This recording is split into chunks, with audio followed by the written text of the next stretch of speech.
तो गाइज कैसे हैं आप लोग। मैं गौतम कुमार ज्ञान मंत्रा के यूट्यूब चैनल में आप सबों का फिर से स्वागत है। आज मैं आप लोगों को बताने जा रहा हूँ फिर साइंस में जो पॉलिटेक्निक में पूछे जाते हैं साइंस, उसका क्वेश्चंस बताने जा रहे हैं। एकदम इम्पोर्टेंट जो आएगा ही और इजी हो जाएगा आप लोगों के लिए। चलिए देखते हैं।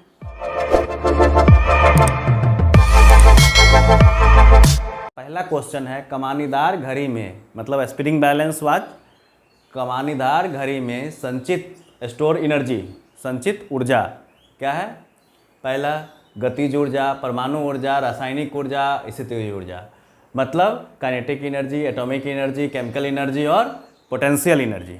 तो हम लोग जानते हैं कि जो चाबी देते हैं घड़ी में, जो चाबी वाला घड़ी होता है उसको चाबी देते हैं तो उसमें पोटेंशियल एनर्जी स्टोर हो जाता है। तो इसलिए इसका आंसर क्या हो जाएगा, पोटेंशियल एनर्जी, डी। फिर दूसरा क्वेश्चन है प्रतिध्वनि का कारण क्या है, इको। प्रतिध्वनि का कारण क्या है, तो प्रतिध्वनि में क्या होता है, इसका परावर्तन होता है, ध्वनि का परावर्तन होता है, ठीक है, रिफ्लेक्शन ऑफ साउंड।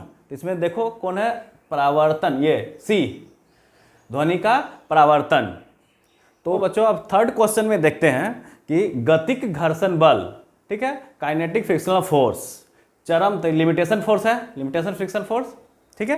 तो इसमें देखो क्या होता है, गतिक जैसे कोई ऑब्जेक्ट चल रहा है, ऐसे चलते चलते मान लो ऊपर चल रहा है या चल रहा है, कहीं जाके रुकेगा जहां पर लिमिटेशन है, तो उस वहां तक लिमिटेशन मतलब उससे ज़्यादा उसका फ्रिक्शनल फोर्स नहीं हो सकता है, तो वहां पे वो क्या होगा, पूरा रुक जाएगा, तो उससे कम होगा, ठीक है। गतिक घर्षण बल जो है चरम घर्षण बल से कम होगा, ठीक है, तो कम वाला हो जाएगा छोटा, ये हो जाएगा सी।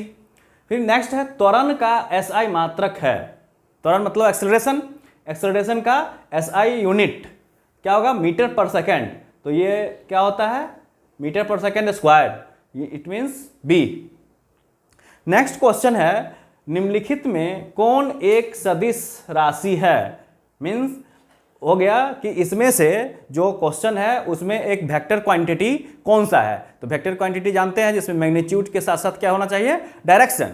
तो देखिए वर्क कार्य में केवल मैग्नीट्यूड, मास द्रव्यमान में केवल मैग्नीट्यूड, विस्थापन मतलब डिस्प्लेसमेंट, डिस्प्लेसमेंट में क्या होता है, मैग्नीट्यूड और साथ साथ डायरेक्शन दोनों होता है, तो यही आंसर हो जाएगा। फिर है ध्वनि तरंगे हैं, ठीक है, ध्वनि तरंग क्या है, अंशतः अनुप्रस्थ, अंशतः अनुदैर्घ्य, अनुदैर्घ्य, अनुप्रस्थ, कभी अनुप्रस्थ तथा कभी अनुदैर्घ्य। तो इसमें सिंपल है, जानते ही सब लोग, अनुदैर्घ्य होगा, ठीक है। ये सब जितने क्वेश्चन है बहुत ही इंपॉर्टेंट है, ये सब क्वेश्चन आते ही हैं, एक्चुअली कई साल पूछा भी गया है ये। फिर नेक्स्ट क्वेश्चन है यदि सरल रेखा, 7 क्वेश्चन एक न्यूमेरिकल है, फिर आगे इसको देखते हैं। यदि सरल रेखा में 40 मीटर पर सेकेंड की चाल से गतिशील किसी वस्तु का त्वरण 4 मीटर पर सेकेंड स्क्वायर, 4 मीटर पर सेकेंड स्क्वायर हो, तो 3 सेकेंड के बाद, 3 सेकेंड के बाद उसकी चाल कितनी होगी, ठीक है। तो सबसे पहले हम क्या करते हैं, इसमें डिस्टेंस निकाल लेते हैं। देखते हैं यहाँ पर ऑब्जेक्ट स्ट्रेट लाइन में वो इसका मोशन है, तो सबसे पहले 40, तो इनिशियल क्या होगा इसका 0, यानी u क्या हो जाएगा 0 मीटर पर सेकेंड, v क्या है दिया हुआ 40 मीटर पर सेकेंड, उसके बाद a दिया हुआ है 4 मीटर पर सेकेंड स्क्वायर और t टाइम दिया हुआ है 3 सेकेंड, ठीक है। तो हमें सबसे पहले अब यहाँ पर s नहीं पता है, हमको निकालना क्या है स्पीड। तो स्पीड के लिए हमको डिस्टेंस चाहिए, तो s चाहिए, इट मीन्स एक फार्मूला लगा देते हैं, v square minus u square is equal to 2as, okay. तो ये फार्मूला होता है v कितना है यहाँ पर 40, तो ये क्या हो जाएगा 40 का स्क्वायर माइनस 0 का स्क्वायर, ये हो जाएगा 2, ये 0 है, 2 इंटू a के जगह पर 4 और फिर s निकालना है हमको, ओके। तो ये क्या हो गया 4 दूना 8, इधर ये 40 गुना 40, तो इसको इधर देखिए क्या होगा 40 गुना 40 और ये 4 2 जा 8, ठीक है। तो 8 हम इधर ले आएंगे, इधर s बच जाएगा, ठीक है। तो 8 पंचे 40, 5 हो गया, 40 पंचे, तो S इज इक्वल टू आ गया 200 मीटर। ठीक है, S निकल गया मतलब डिस्टेंस निकल गया। और हमको निकालना क्या है, स्पीड। तो स्पीड इज इक्वल टू क्या होता है, डिस्टेंस अपॉन टाइम। जानते हैं टाइम यहाँ 3 सेकेंड दिया हुआ है, तो निकाल लीजिए। अब चाल, देखिए चाल निकालना है, तो चाल इज इक्वल टू क्या हो जाएगा, डिस्टेंस 200 और बटा 3 यानी 66 होल 2/3 मीटर पर सेकेंड। तो ये किस में आ गया, 66 होल 2/3, ऑप्शन नंबर ए में ही है, तो इसका आंसर ये हो जाएगा। ठीक है बच्चों, तो नेक्स्ट क्वेश्चन देखते हैं बच्चों। 8 नंबर में क्या है, किसी गतिशील पिंड का वेग आधा करने से उसका संवेग क्या होता है। अगर मोशन में कोई ऑब्जेक्ट है तो उसका हम वेलोसिटी को आधा कर दिए तो फिर उसका संवेग क्या होगा। देखिए तो इसमें हम मोमेंटम, तो ये हम जानते हैं P इज इक्वल टू क्या होता है, mv, P is equal to mv। अब वेलोसिटी को, वेग को आधा करना है तो क्या होगा, v/2, तो ये 2 कर देंगे तो आधा हो जाएगा। ठीक है, तो आंसर भी इसका आधा हो जाएगा। ठीक है, तो पहला ऑप्शन हुआ। अब है उष्मा का एसआई मात्रक, तो ये तो सिंपल है, जूल होता है।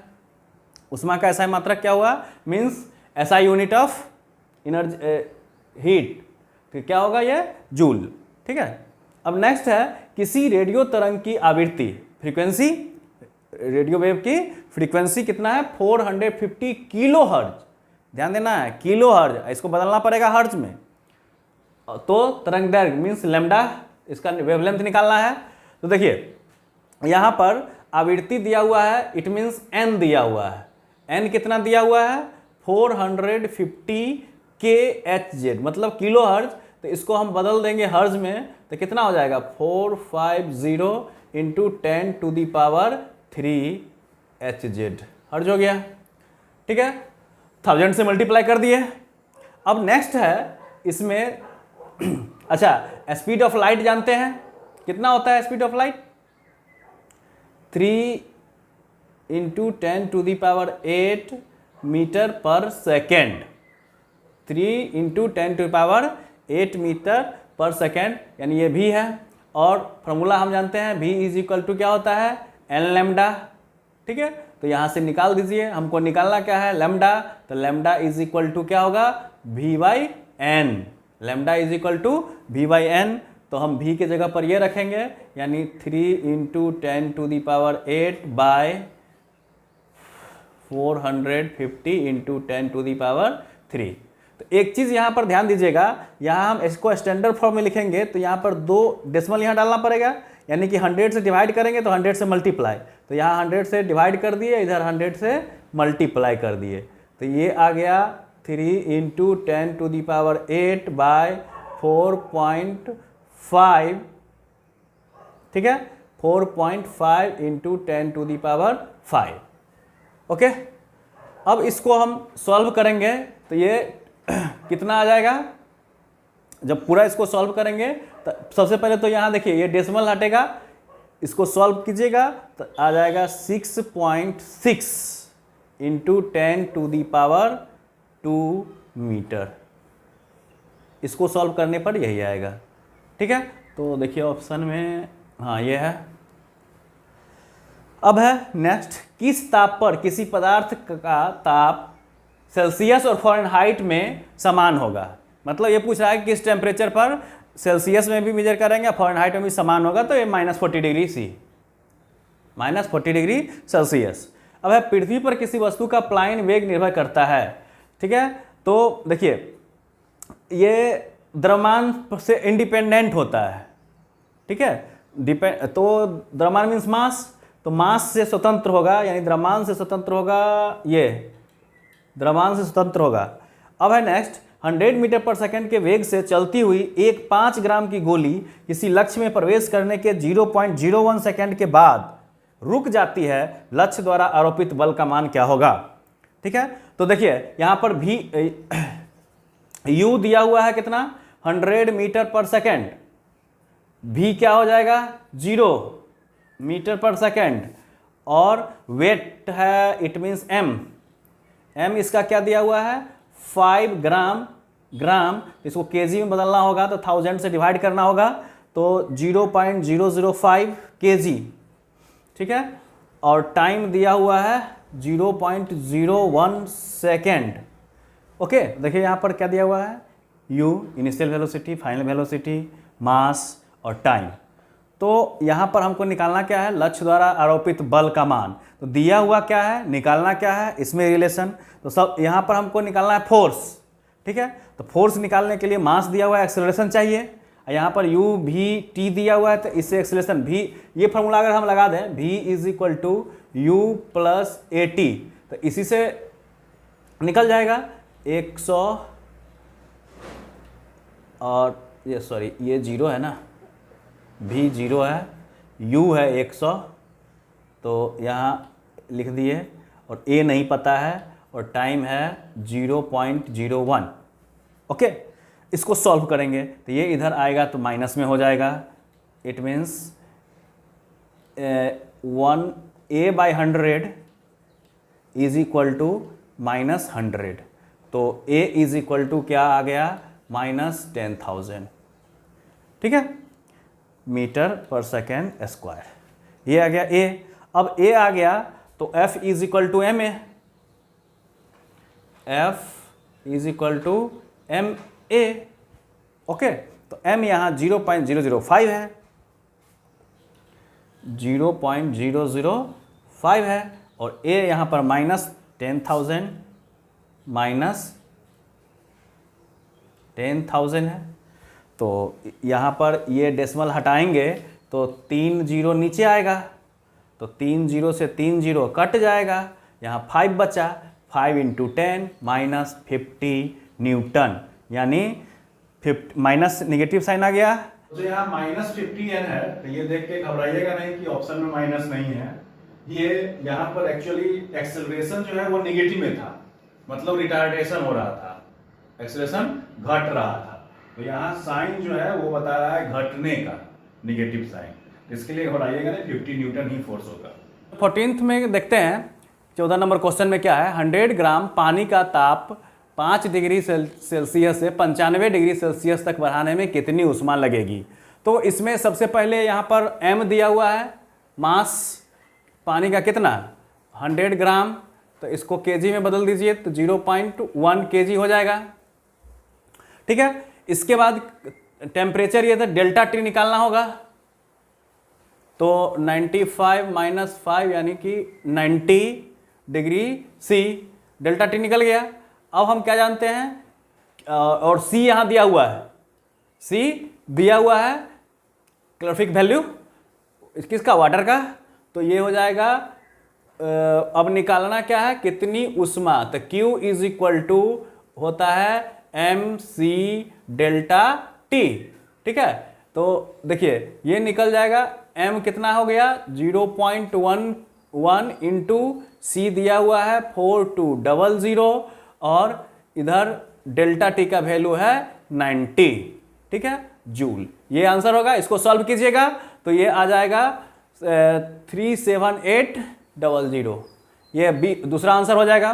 फिर नेक्स्ट क्वेश्चन है, वाष्प के द्रवण में होता है, इसका आंसर क्या हो जाएगा, वाष्प के द्रवण में होता है ऊष्मा का अवशोषण। नेक्स्ट है, पेट्रोल इंजन को दी गई ऊष्मा लगभग कितने प्रतिशत ऊर्जा यांत्रिक ऊर्जा में परिवर्तित हो जाती है, तो ये 25% होता है, याद रखिएगा कितना होता है 25%। निकट दृष्टि दोष, देखिए निकट मतलब नज़दीक, इसमें अवतल और उत्तल होता है, तो अ नज़दीक होता है और उ दूर होता है, तो अ से याद रखिएगा नज़दीक यानी निकट, तो निकट में अवतल, ठीक है। फिर यहाँ है 1.5 वोल्ट वाले सेल से इतना 15 ओम का प्रतिरोध जुड़ा हुआ है, तो धारा का मान क्या होगा, यानी I निकालना है। यहाँ V दिया हुआ है और R दिया हुआ है, प्रतिरोध मतलब रेसिस्टेंस, तो R है ये और ये V है, तो I निकालना है, तो I इज इक्वल टू क्या होता है V/R, तो V का वैल्यू 1.5 और वोल्ट और इसका R का है 15 ओम, तो ये कितना हो जाएगा 15/150, डेसिमल हटाया नीचे आ गया तो 10, यानी 1/10 0.1 एम्पियर। ठीक है, तो 0.1 एम्पियर फर्स्ट ऑप्शन में है, तो इसलिए इसका आंसर हो जाएगा 0.1 एम्पियर। नेक्स्ट है अवतल दर्पण में वस्तु के फोकस और पोल के बीच, फोकस और पोल के बीच अगर ऑब्जेक्ट को रखेंगे तो यह कहाँ जाएगा, दर्पण के पीछे बनेगा। ठीक है, तो दर्पण के पीछे प्रतिबिंब इसका दर्पण के पीछे, ये चौथा नंबर में है ऑप्शन। नेक्स्ट है किसी असंतुलित बल द्वारा, असंतुलित मतलब इम्बैलेंस्ड फोर्स, ठीक है, बैलेंस नहीं है, तो पिंड मतलब ऑब्जेक्ट में उत्पन्न त्वरण एक्सेलरेशन क्या होगा, तो एक्सेलरेशन हो जाएगा बल के अनुक्रमानुपाती, यानी कि डायरेक्टली प्रोपोर्शनल टू फोर्स। ठीक है, यही होगा बल के अनुक्रमानुपाती। तो इस तरह से बच्चों आप लोगों को साइंस का एकदम एमसीक्यू में इंपॉर्टेंट क्वेश्चन से बताए हैं, जो सभी एग्जाम में भी आते हैं और पॉलिटेक्निक, बिहार पॉलिटेक्निक के लिए खास करके इंपॉर्टेंट है ही। तो इस तरह से आप लोग क्या कीजिए, बने रहिए हमारे चैनल के साथ और लाइक सब्सक्राइब जरूर कीजिएगा। अच्छा लगेगा तो दोस्तों में भी शेयर कीजिए।